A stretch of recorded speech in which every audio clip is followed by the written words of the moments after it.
আজকের রেসিপি বানাতে সাধারণ কিন্তু খেতে অসাধারণ 5 মশলার তেলকই, যা খেতে দুর্দান্ত টেস্টি।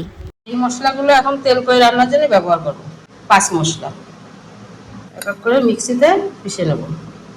1 চামচ জিরা, ধনিয়া, 1 চামচ সরষা, 1 চামচ কালো জিরা, 1 চিমটি রাঁধুনি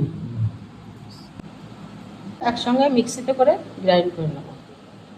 প্রথমে মাছের নুন আর হলুদ মেখে রেখে দেবো।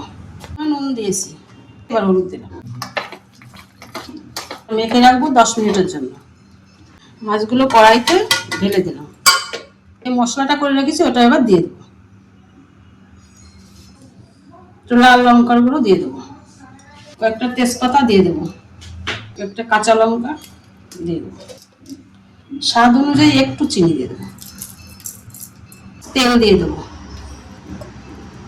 এবার মাছটাকে ম্যারিনেট করে 10 মিনিটের জন্য রেখে দেবো।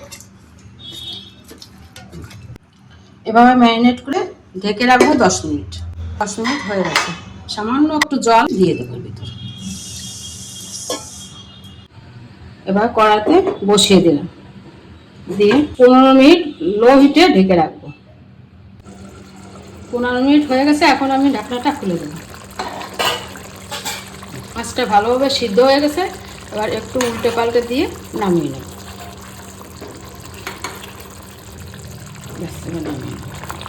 5 মশলার তেলকই, অসাধারণ টেস্টি তেলকই রান্না হয়ে গেল।